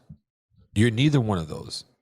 Losers are not losers. You learn from that loss. So take that small L and make it into a big W later on in life. Take this loss. So you're saying he is a loser? No, he's not a loser. He's going to learn from the loss. Because there's no I in team, and he's going to become a fucking winner. So then what is he now? He's nothing now. He's just a normal person. He's a bystander. Dude, all right. This is, again, Tony says, son, in life, there are two things. There are winners and losers. And you're neither of those things. So there's a fucking third thing, okay? No, I'm in sports, not in just like life in general, right? I'm talking about in sports, right? Like if he wins, you're a winner. This is what a winner feels like. This is what you want. But if he loses, there's a lesson to be learned here. Why you lost and what can you accomplish to be better at it so you'll never lose again. That's it. A loss is not a loss like a loser. You know, like a loser and loss is two different things, right? You lose. No, you're just saying like you don't lose forever, right? Yeah, like you're going to be good. Just take the L, absorb all this anger and loss and sadness, and then push that going forward and get a W next time you go out there. And I don't give my son no participation trophy. Like even when he's a young ass kid, that kid's in kindergarten. Maybe you don't want him being applauded just for trying to run that 100-meter dash or whatever. Maybe, you don't want him being sure. applauded just for playing kickball. And maybe when they're young, but once they hit like 10 years old or something like that, nah, dump that. So for every 2 losses, he gets a win. See, that's the type of shit I don't want around my kid. I don't want none of that negative shit right there around my kid, though. 2 losses. If you ain't first, you're last. Ricky fucking Bobby. If you ain't first, you're fucking last, bro. Second place is the first loser. Remember that, though. Ricky Bobby did say that. You know, Ricky Bobby lost that last race. Anyway, he did. They said it wasn't allowed. They both got out of their cars, so they lost the race. Yeah, that ending was weird. They started like hugging and kissing. That's they different. Did kiss, they won. That was bizarre. I forgot why that even happened. They won in friendship. That's how they won. That's cool.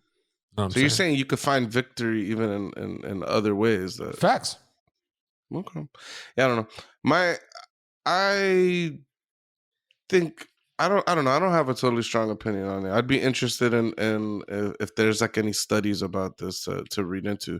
My gut says like in general, I don't like participation like trophies, but even the way Mateo just said it made me, it's kind of swayed me a little bit into liking it a little more. Like isn't it an accomplishment that your kid like tried something? Like a lot of people just don't try.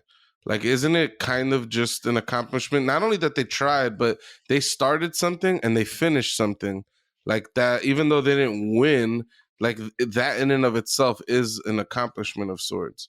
And I don't know. I think stuff like that should be applauded. I agree with especially for young children. I think there's aspects that I even agree with as like an adult, right?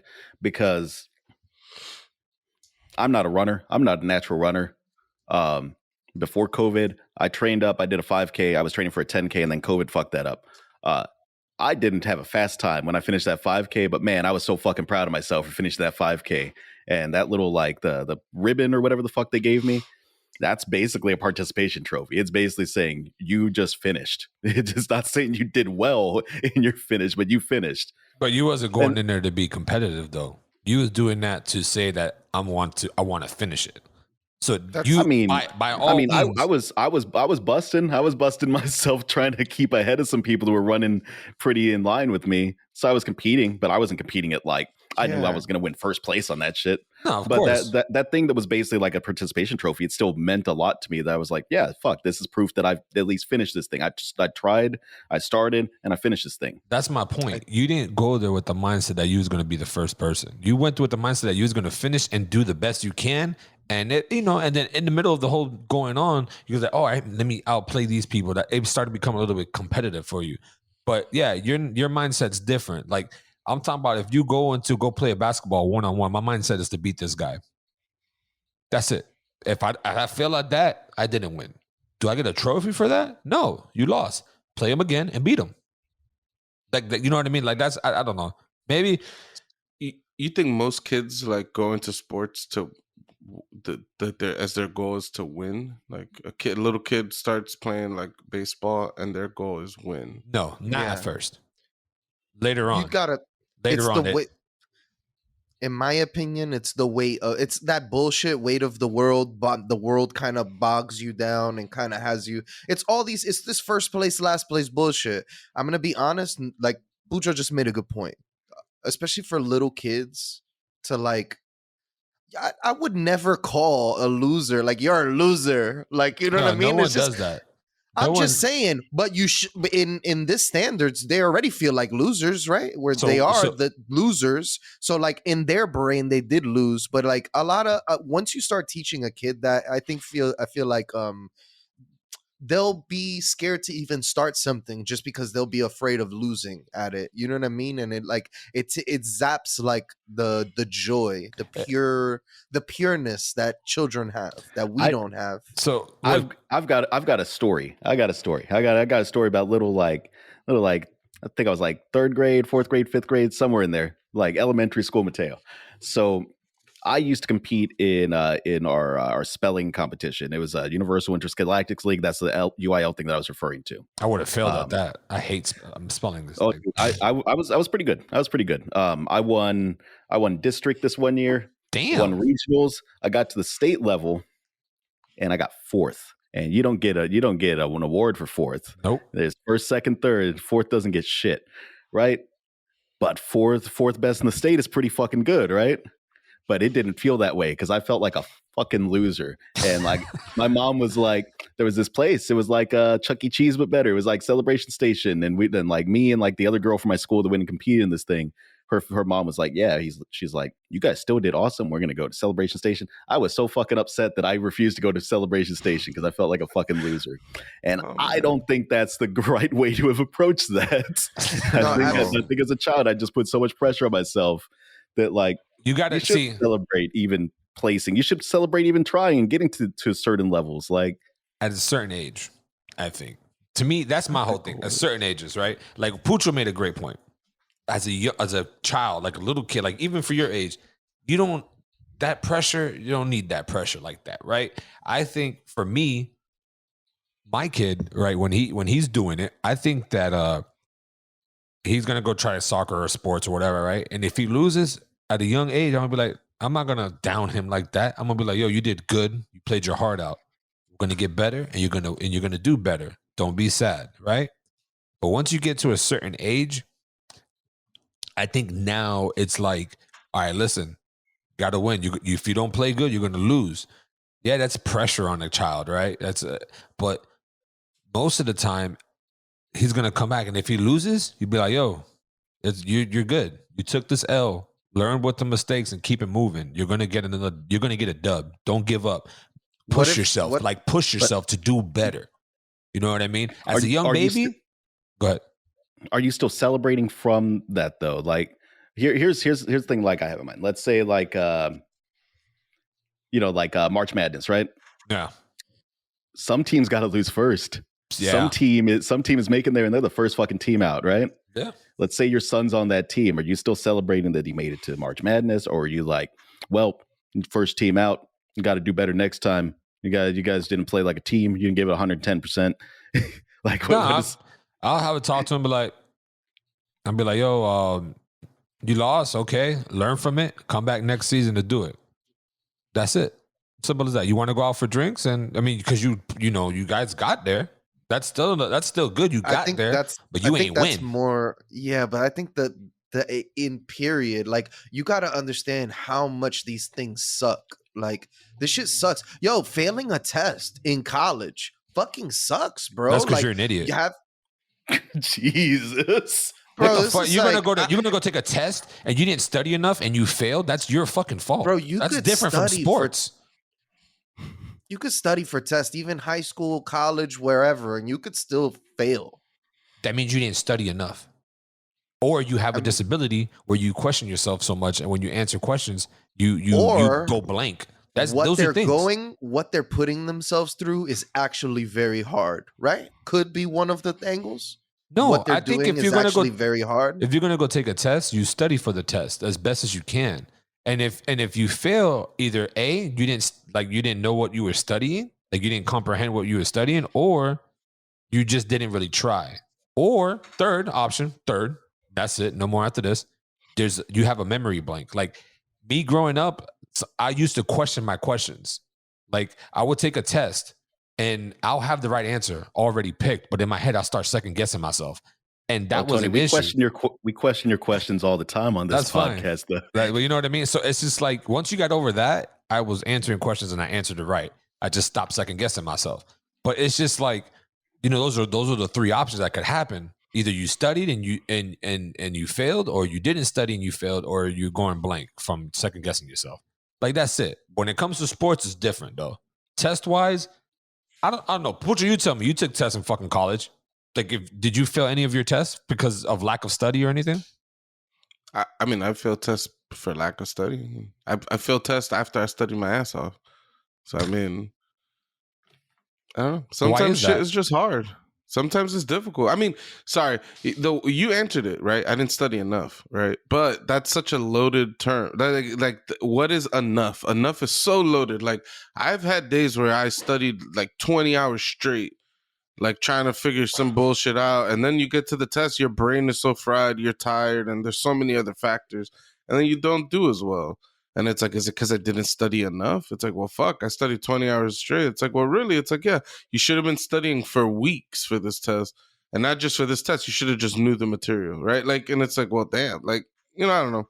I don't know, this is kind of like a tangent from the participation. Yeah. From like the conversation, right? I about the conversation itself, though, like, I don't know. I think I think you are giving your kid a participation trophy when you tell him, let's celebrate the fact that you guys accomplished getting to March Madness, right? Like, you are saying, like, there is some victory in this loss. And I think that's what the participation trophy represents. Like I think the crowd that's like super against participation trophies, I feel like what they view it as is everybody's a winner. And I don't think everybody's a winner. Like, I don't agree with that. I don't think that every person who like I've seen, like, and I don't know how true it is, but I've seen online where there'll be like a baseball league, and at the end of it, nobody wins. Everybody gets like the same trophy. I think things like that are kind of fucked up, and it's like a little weird. And I mean, again, I'd be interested. Maybe it's the right approach, based off of some data, right? Mm-hmm. My general feelings right now, my uninformed opinions, is like, that's just kind of weird. Like, you should teach people reality, at least for now. Maybe in the future we'll be in a reality where no winners, it doesn't matter, blah blah blah. Right now it seems to matter that people who do well do better in life than people who don't do well, and there are going to be winners, and you need to learn from your losses. Whenever you lose, there's lessons to be learned. I think a great champion has taken many losses. I think, like, and maybe that sounds contradicting what I'm saying, but I think someone who is like a great or becomes a champion or has done it, right? They've lost so many times that their mindset now, I would assume, is getting better, right? And like, look at LeBron James. This man's been to the championship when he was with the Cavs, lost continuously. Then he left them and went to Miami and got a ring. But he's like, at his competitive state, he's worked since high school, right? Or since even younger than that, I think. And he's just gotten better and taking losses and getting better. And he studies and he learns from all these L's to be better. And I think that's the good thing when it comes to sports and competitive and not doing, everybody wins. Nah, everybody don't win. That's not how that works. There's one winner or a team of winners, right? That's it. There's nothing else in between. There's no gray area. Yeah, if you want to be nice and be, I guess, the hardcore people like, fuck the participation trophies, those people see it as the public being too sensitive and making sure all the kids are happy when they leave. Yeah, I get that. At a certain age, cool. But when they get that age bracket, fuck that. Yo, go put 100% in what you're doing and you will succeed. You know what I mean? That's not true, though. What do you mean? Not true. You can't put 100% in something and you don't think you will succeed? Nope. No. Not guaranteed. I could train as hard as I can to be, let's say, the world's best swimmer. Oh, I'm sorry. Like against like Michael Phelps, like I think he has the genetics to be a perfect swimmer.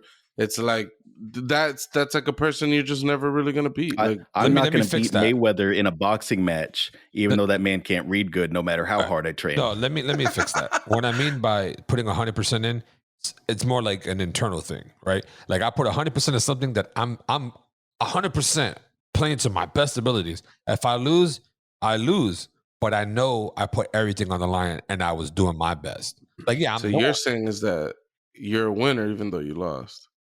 And everyone's a winner. Like for kids, yeah. Like no. I mean, you just said like as long as you put 100% in, then it's okay to lose. Then there's not. You can't leave. Yeah. Then you can't. I'm gonna go with that. Then you can't leave there with regrets. You know what I mean? Like you just got to learn from it. Like I'm not trying to. I'm not trying to make myself seem like, oh, this dude's like one of those dads who's like, oh, you're second place. Fuck that trophy. I'm trying to say no. Like there needs to be a fucking thing where kids need to understand what a loss is in life, so that way they can learn. I think naturally, I think we're on the same page because I'm with Pucho. Like I don't know that these leagues where there's no actual winners actually exist. I think that even great. I think even when they do these participation trophy things, it clicks for me. I think there's still like a first, second, third place. Like they're still being like, yeah, these people actually won the tournament, but it's impressive that you guys competed as a team. You guys tried your best, hopefully. I think that's just an angle, you know what I mean, that we put on everything. And I think kids just want to have fun. And I think especially for children, and even I'm this way, once something stops being fun, I do not want to do it anymore. Is winning not fun to you? The whole losing, the whole being like, you know what I mean? Like, oh, you guys were last and this and that. It just takes the joy away from doing these things or want to try. Do you like winning? Things. I have learned to not care about winning or losing. The Knicks just lost the other day, and I felt like shit, so it's not really working very well. But I really try not to care about losing, especially in video games and all these other things. Like I really try not to give a fuck. It's okay if I win, that's cool. But if I lose, I don't want to sulk in it, and I don't want but I feel like that's one thing that the world does that's very toxic, bro. It's like a very shitty angle. Like I would put my kid in one of those leagues. It's gonna sound very PC and very like soft and snowflakey, but I'd put my kids in one of those leagues where it's not about winning. It's about my kid getting exercise, my kid knowing how to interact with another kid, getting the teamwork, getting like there's so many more things to these sports than fucking winning. Like winning for me is not important because like there's so much more to like just the sense of community, getting together with a group of people and like knowing them and getting better at something with them. I don't know. I just think it'll make it everything will become more accessible to them and they won't feel like there's a barrier for entry. I'm kind of on board with this actually, because my favorite part of football was actually just the practices. Fucking love the practices. The games are fun. The games were fun too, but I enjoyed football practice more than I enjoyed the actual games. I like the training. I like the doing the hard work. I like the bear crawls. Like I liked all the stupid nonsense that went along with football practice more than the game. So I'm sorry I was laughing earlier, though, because when you said like winning is not important, there was a movie scene in my head that played when someone said that, and someone out of left field was like, "That's because you're a fucking loser." It's a movie. I gotta find that movie and I gotta fucking insert it into that clip. That would be perfect. But no, it's because like to me, right? You're doing all this hard work, right? And you're busting your ass, Mateo. You're doing the crawls, you're doing all this, but you're just doing it just to do it. You're not doing it to try to maybe win at something. Like you guys don't like when you play video games, you like Doughboy, you and Pucho are fucking platinum junkies. Like you guys go in platinum shit. That's something that you go for. So if you just midway stop, that's okay for you? Do you think that getting the platinum trophy indicates a higher level of gaming skill? It is. Than not getting the platinum trophy. That's being persistent and beating the game. But because a lot of that shit is just grindy. A lot of those platinum trophies are just grindy nonsense. And get me and I don't go for platinum. I don't chase platinums like these two guys do. You know what I mean? So I don't beat the game to 100% completion, but I beat the game, right? So that's why I'm asking Doughboy. It's like, yo, you're saying you don't live by this winning aspect in life, but it's good to put that in a kid. Because when you win at something, bro, you feel happy. There's an enjoyment. There's a fucking like, you know what I mean? There's something about it that it just brings good in you. Like all your hard work just paid off. You know? I'm not saying that there's not a positive and negative part about winning and losing. I'm just saying it shouldn't be the most important thing, especially with the younger generation. Maybe for like professionals and like grown people who can like grasp the reality of like winning and losing, maybe that should be more. But I think for like younger kids, I agree like with that pressure. That's what I agree. I agree. That was my first thing I said. Like there's an age gap, right? Where kids, let them have fun, let them enjoy the game, the love of the sport. But when they want to go up to that next level, now the love of that sport is there with the dubs. That's all I was saying. So Tony, to respond to you asking about my love of practice rather than the games themselves. Yeah. So I don't know if you're aware of this, but in football, there are 11 people on each side per team playing at any given time, right? I was an offensive lineman. I could be the best goddamn offensive lineman in the fucking world. Wait, and you was an O-line? Yeah, and it would have made no difference because there's 10 other people on the fucking team and our quarterback wasn't that great. So maybe that's part of why I didn't give a shit about the games that much. Because you're on a sorry-ass team? I could block my dude all day. You was a lineman? Yeah, dude, I was an offensive lineman. Dude, I was the king. I was the king at cutting people down. Also, I'm dense, dude. I weigh about 215 pounds. That's amazing. I would have never thought you was be a fucking O-line. Mm-hmm. That was pretty decent. How big were you? I was all right. How big were you? Like heavy wise, what was your weight? I think I weighed less than I do now. I was probably like $180 back then. And you was slanging them, huh? But I was good at cutting people down, and I was faster than them. I was faster than these. And you were shorter than them too, so that kind of helped, I think. Yeah, I could get super low on them. Yeah, it was interesting. Fucking chopping people out there. Yeah, I was O-line, and I did special teams a handful of times. I was a headhunter. I would assume that you would have been like a kicker or a punt master or something like that. Yo, I was a kicker because he's Mexican. No, play soccer. Actually, the best kickers are soccer players, I think. The class after me, they had a female soccer player was actually their kicker, and she was badass. She was fucking good, man. That's fire. Yeah, I was one of the most unathletic people in the world. Like, Yo, you remember how Stanley from The Office used to bounce the ball? Oh, that's how I bounced the ball till I was 15, 16. I was like... That's fucking terrible. I don't know how people can't bounce a basketball. That blows my mind. Justin taught me how to dribble. I was 14, 15, something like that. And Justin taught me how to dribble a ball. I don't know how. That's crazy to me, bro. I can't picture that shit. I was ass at basketball. I cannot ball, man. Never been my sport. I remember grabbing a basketball and just automatically dribbling. Like I don't know, bro.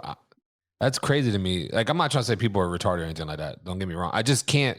I just don't know how. No, because I don't want people to think like that. Niggas got faces in here right now. Like, oh, because you can dribble a ball and everybody had the first time they couldn't. Like, no, I'm just saying, like, it just blows my mind that people, it's just a basketball. Like, you just naturally, like, palm it. One day you're going to teach your son how to dribble a basketball. And then you're going to be like, oh, I get it. He doesn't know how to dribble a basketball. Maybe. Or maybe he'll just going to pick up the ball naturally through the legs. Hey, I'll tell you right. I told Emily, as soon as he's walking, Fisher Price hoop, basketball, and I'm going to have a little mini track or a mini field for football, and he's going to start learning techniques. I think Luca Alexander is going to be the best cricket player in the world.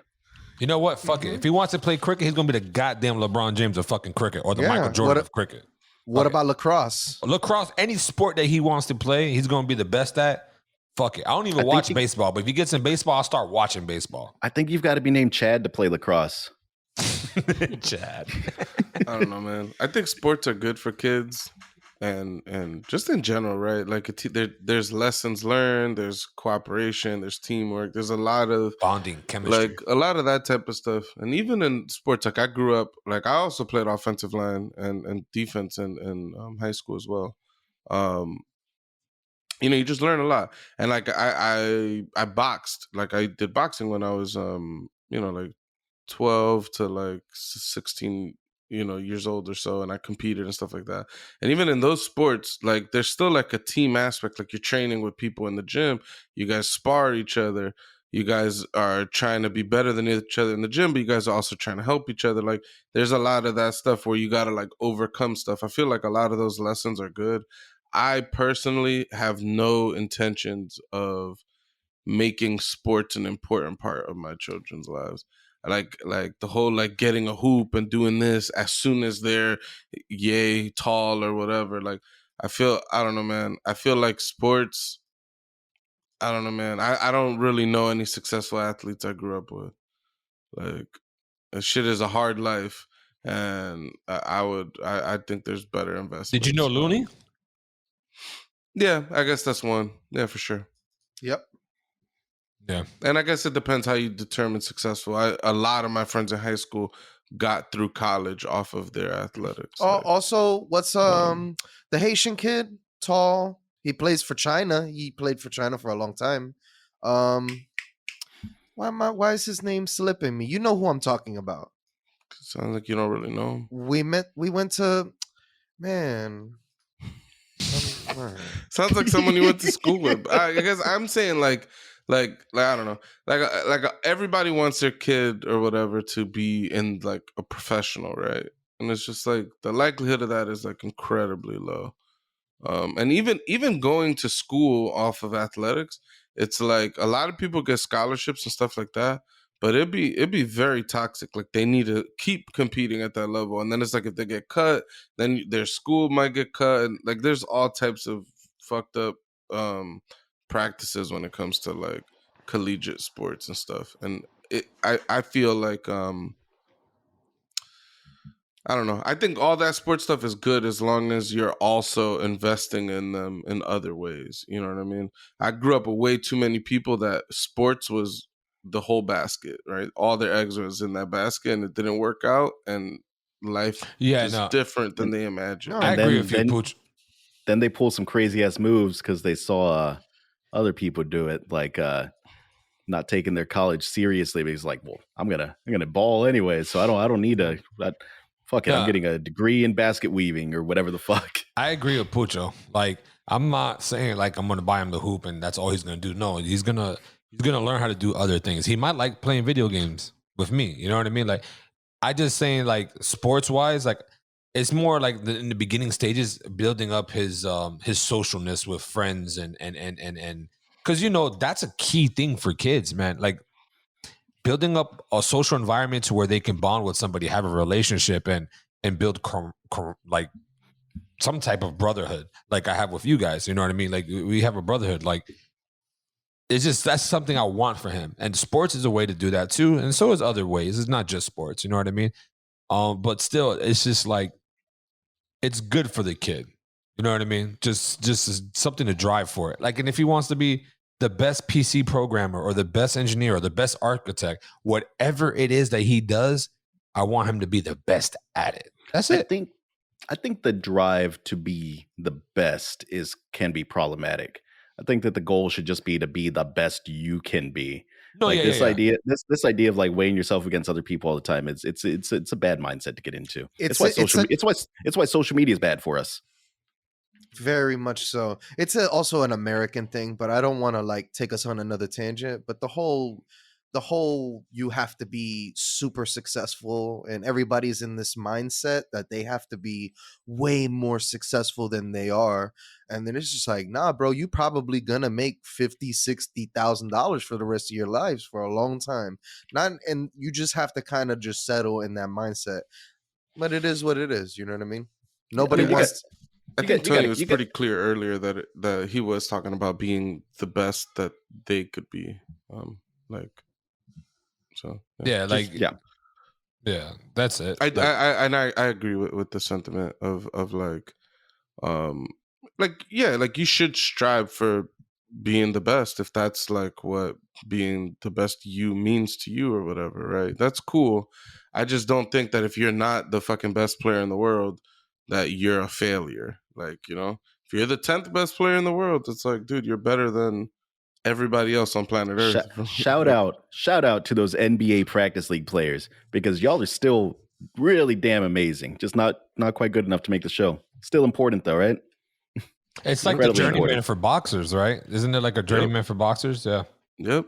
There's a lot of fighters that they're very good, and they're like the gatekeepers. They're like they're top tier talent, not quite championship level, but everybody got to beat this guy to prove that they're championship level. Like they're the gatekeepers, right? So why aren't they why?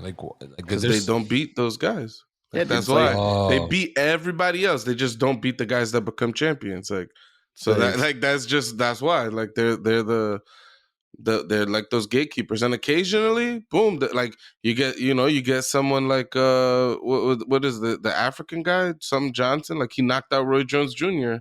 and he had like a little stint where he was the world champ for a little while. He's a journeyman. He got like 17 losses on his record. You know what I mean? But it happens. Like good for those guys, man. A lot, some of them make it. They're the mini bosses. Not quite the top level yet, but you got to get through them. You can't proceed through that castle without defeating them. For sure. That's a fact. Super facts. Well, thank you again, everybody, for tuning in on the One Up Podcast. I'm your host, El Caballo, aka Tony. Here's some of my nearest and dearest, Pucho, Do, and Mateo. We want to thank you guys for continuously watching, liking, and subscribing. We appreciate y'all and everything that you guys do. And from the bottom of our heart and from Luca's heart, we appreciate y'all, man. Thank y'all. Except for you. You know who you are. Don't appreciate you. Yeah. You're a fucking loser. Fucking loser. You ain't first or last. But thanks again. Everybody's a winner. You guys are dicks. Thanks again for watching. I hope you guys have a good weekend. Peace.